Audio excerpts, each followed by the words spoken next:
There will be 7 candidates contesting the presidential election when Ghanaians go to the polls this December. The Electoral Commission, after initially disqualifying 12 of the aspirants, readmitted 3 of them following a Supreme Court directive that the nomination process be reopened. The 3 who made it back on the ballots, the sheets, are former First Lady Nana Akufo-Addo Rawlings of the National Democratic Party, Dr. Papa Kwesi Ndom of the Progressive People's Party, and Edward Mahama of the People's National Convention. Now here's Electoral Commission Chairperson Charlotte Osei with the announcement first of those who couldn't make it and then those who did. The Commission would like to inform the public and the candidates as follows. As of today, 2 candidates withdrew their nominations. They are Mr. Akwesi Adayo-Dike of the UPP and Mr. Kwabnaje of the RPD. The following nominations were not accepted by the Commission because they do not comply with Regulation 2 of CI 94. Either the number of subscribers were not as required by law, or the subscribers were not valid voters, or the forms were not completed in quadruplicate. The candidates are Dr. Ejenim Boateng of the UFP, Mr. Tien Ward-Brew of the DPP, Madame Ekwa Donko of the GFP, Mr. Kofi Akpalu of the IPP, Mr. Richard Nixon Tete of the UDSP, Mr. Hassan Ayariga of the APC, Dr. Henry Herbert Latte of the GCPP, and Mr. Alfred Kwame Asiedu Walker, an independent candidate. These are the nominations which have been accepted by the Commission in the order of their submission. Nana Akufo-Addo of the NPP, John Dramani Mahama of the NDC, Ivor Kobna Greenstreet of the CPP, Jacob Osei Yeboah, an independent candidate, Dr. Papa Kwesi Ndom of the PPP, Mrs. Nana Akufo-Addo Rawlings of the NDP, and Dr. Edward Mahama of the PNC.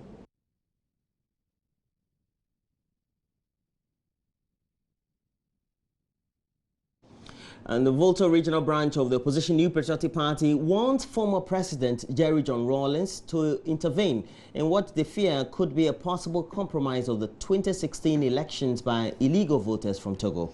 Regional Party Chairman John Peter Amewu, during a courtesy call on the former president in his office, asked him to help stop the influx of the voters into the country on election day. There's more in the following report filed by Raymond Aqua. Often when one hears reports about the NDC and NPP, it is usually about the 2 parties being hostile or acrimonious towards each other. So it is unlikely one might court the other. But that is exactly what the NPP is doing. The Volta regional branch of the party is courting the founder of the NDC and former President Jerry Rawlings. The party called on the former president at his office in Accra over concerns the elections could be compromised by the inclusion of some Togolese nationals. Here's Volta Regional Chairman of the NPP, John Peter Amewu. To appeal to these people in the Republic of Togo that they should take their time in exercising their democratic franchise in Ghana, since by law they are not supposed to do so. Your Excellency, all parties in Ghana should adopt an approach akin to democratic tolerance and should work together to achieve a common political ground while accepting diversity differences and seeking progress through inclusive democracy. In such a political approach, we need to work together to eschew new rules of behavior on how political parties can engage one another to ensure the atmosphere of political certainty and predictability. His Excellency, the NPP in Volta region have made serious appeal to the National Party, and it's interesting that I made this known to you. In our manifesto, the party have decided that we will be extending the national gas infrastructure pipeline to the southern part of Volta region. His Excellency, the attempt of the NPP to do this is to open the southern part of Volta region to become an industrial base for all Ghanaians and all people living within. Volta region as a party, His Excellency, with assurance from the regional chairman and his team, will open its administration, God willing, if we become the next government. We will run the region without any element of segregation. We will open up the region to all business-like folk We will not take any action that will undermine voter businessmen from doing their businesses in an atmosphere of peace, tranquility, and love. We want to use this opportunity in concluding once again to sincerely thank you and your office for hosting us. We believe that your commitment and timely intervention on some of the issues that we've raised here as a party from the region, and seeing you as a chief for the first time and also a father and a past president of this republic, will bring Ghana to a peaceful coexistence. We want to thank you. Whilst not making any promises, Mr. Rawlings cautioned against any violence on the part of the two main parties, reiterating the importance for the polls to be conducted in peace. Quarters and demand an answer from some of our colleagues, our comrades, as well as the EC, and possibly invite you as quickly as possible and give you their responses, okay? But for now, I can only suggest and make an appeal that as much as possible, let's do anything and everything that is possible to maintain the spirit of goodwill. You know, because time is a little too short. But at the same time, I do appreciate the point you're making about trying to make sure that we do not undermine the integrity of the process. Yes.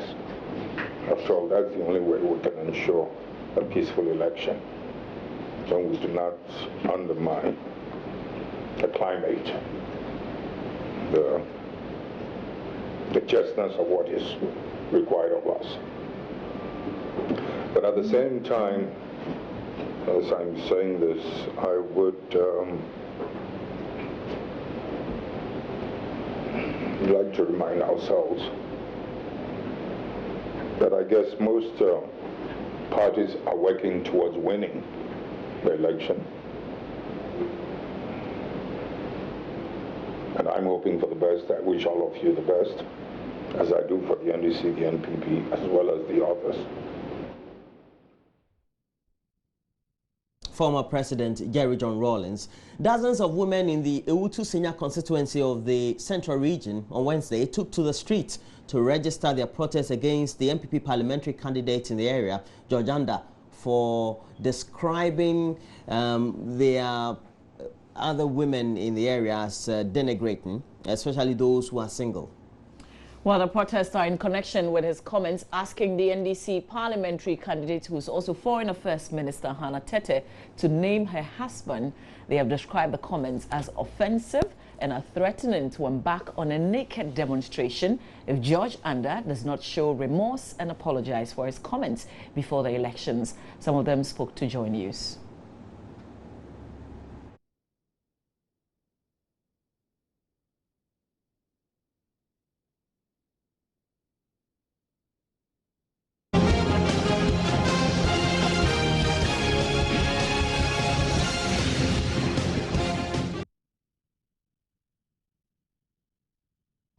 The Ghana Federation of Disability Organization has condemned the misapplication of its 3% share of District Assembly Common Funds. The Executive Director of the Federation, Dr. Peter Obeng-Asamoah, says the Ministry of Local Government must take immediate steps to stop the release of funds and retrieve monies paid out to some organizations who are beneficiaries of the 3% share of the District Assembly Common Fund. The Federation says they have cited a letter signed by the Minister of Local Government, Mr. Collins Dauda, instructing all regional ministers and MMDAs to disburse funds to the Disability Franchise Group, a group they have no knowledge about. The minister's signed letter is being used as an authority by this group to go around all these assemblies and municipal councils to collect money under the guise of training blind persons. Exactly. The money is actually the District Assembly Common Fund. You know, there's a 3% allocation for persons with disability. Now, the letter that is signed by the ministry actually doesn't say that the money should come from there. But what our checks are telling us, or what we find out from our checks, is that the district assemblies are taking money from that particular fund to pay this group, disability franchise group, to undertake the training. I get the understanding that, so as we speak now, this 3% is not coming to the GFD now? No, it's not the whole of the 3%, but it's the amount of 5,000 yes, that has been deducted from that 3%. And all this is going to this new group? All this is going to this new group, which we don't know whether it's a phantom or is a reality. And the issue is that the Disability Common Fund has certain guidelines. So the money is just not there to be thrown in any direction. It has certain guidelines. And it stipulates that this money or the fund should be used for certain things like advocacy and awareness raising, the rights of persons with disability. It should be used for educational support. It should be used for income-generating activities. It should be used for training on employable skills. So there are clear guidelines to this, you see. But, you know, somehow the minister signed this letter, and based on the strength and authority of the minister, the money is being given to this group. Okay, so how bad is this affecting your members? It is affecting our members really bad. Because, number one, even the common fund doesn't come as it should. And it's even not enough to meet all the needs that it should meet. Former Interior Minister Albert Kandapah has taken a swipe at accountability institutions in the country for failing to provide oversight of the nation's public purse. According to Mr. Kandapah, the lack of independence of these institutions, including Parliament, is leaving the country helpless in the fight against corruption. Mr. Kandapah was speaking at a symposium organized by Forum for Media Accountability and Democratic Governance in Accra Wednesday. For various reasons,